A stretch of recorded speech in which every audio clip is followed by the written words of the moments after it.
sur sa bouche. Elle était nue, on aurait cru le paradis, tant elle était jolie. Je suis une mouche. Ah non, on garde Polnareff, c'était vachement bien. Non, ouais, puis c'est approprié puisque vous allez nous donner quelques infos croustillantes. Oui, très croustillantes, puisque cette semaine, Laurent, j'ai décidé de vous parler d'insectes.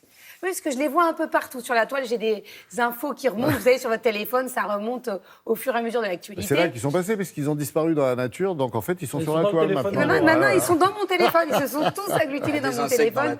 Ils peuvent être dévastateurs, on peut les manger, ils peuvent être source d'inspiration. Non, mais je suis la seule. Je vais me faire entendre ou pas? C'est lui, madame. Voilà, c'est moi la maîtresse ce matin.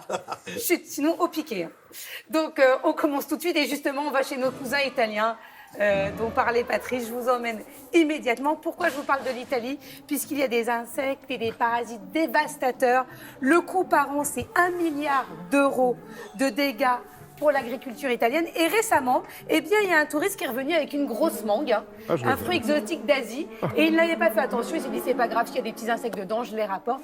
Résultat, cet insecte est allé partout, s'est multiplié, et ça a fait des dégâts terribles dans les vignes italiennes. Et je vous donne son nom quand même, c'est la Bactrocera dorsalis, alias la mouche orientale. Attention à la mouche orientale. Quand vous partez en voyage, faites attention à ce que vous rapportez dans votre pays, ça peut être très dangereux. On continue parce que l'insecte peut être dévastateur, mais bienfaiteur. À table. Comme maintenant, puisqu'on le mange. On en a parlé aussi à Télématin avec Isabelle Martinet. C'est à la mode, on mange des criquets. Ne me regardez pas comme ça, Thomas, c'est vrai. Et là, il y a une enseigne de burgers, parce que ça, c'était plus rare, qui vous propose des burgers à la place de la viande. Et bien, c'est des steaks d'insectes. Pas mal. Ben c'est pas mal, je ne sais pas si vous avez déjà goûté. Moi, alors pour l'instant, ce n'est pas totalement autorisé en France, mais en tout cas, dans d'autres pays, c'est autorisé et vous pouvez les goûter. Non, mais pourquoi on parle d'insectes comme nourriture? Parce que c'est beaucoup moins polluant que le bœuf. Donc voilà, est-ce que ça serait une alternative à la viande?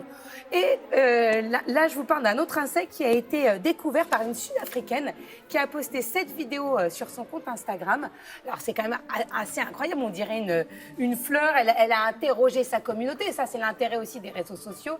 C'est magnifique. Qu'est-ce que ben justement, c'est pas totalement un insecte, c'est une menthe orchidée, donc c'est une fleur carnivore qui ressemble, qui est cet insecte assez rare. Donc c'est plus une plante qu'un insecte, c'est entre les deux. C'est quelque chose de totalement hybride. Et voilà, ça c'est pour Laurent. L'insecte peut être source d'inspiration. Et là, je vous propose un sac. Puisqu'il y a des artistes et des designers qui s'inspirent des insectes pour créer des objets de mode. Le sac à dos insecte, quand même, faut pas rater ça quand vous venez à Télématin. Moi, je vais essayer de vous le procurer. Les Tortues Ninja. Parce que, alors attention, c'est Amanojaku Ezomagari, qui est le créatif japonais qui a fait ces magnifiques sacs à dos et ces objets de mode inspirés des insectes. Il y a des bijoux qui sont magnifiques. Il y a de tout. Voilà, non, mais le sac à dos. Le scarabée égyptien et le autres. sac à dos bourdon, voilà. Ah, c'est joli, ça. Il y a de tout. Et je termine par cette publicité qui continue de tourner sur la toile. On n'a pas fait mieux depuis. Alors, contre les... il y a Nojong. Et contre les... il y a Révong. Révong, Nojong, entre gris. Voilà, parce que ceux qui Sort ont du moins de corps 20 de Laura, ans... Michel Webb. Michel Webb. C'est bon ça, Michel Webb, exactement. Et d'ailleurs, il y a Thomas qui est en train de faire l'insecte. Ouais. Il se dit, on ne sait jamais s'il y a une marque qui veut me recruter. Il fait très très bien l'insecte. Oui, mais il est devenu dingue depuis que vous lui avez conseillé de manger du steak avarié avec des asticots à l'intérieur et que vous avez dénoncé donc le touriste italien, donné son nom, qui a tué les vergers de son pays.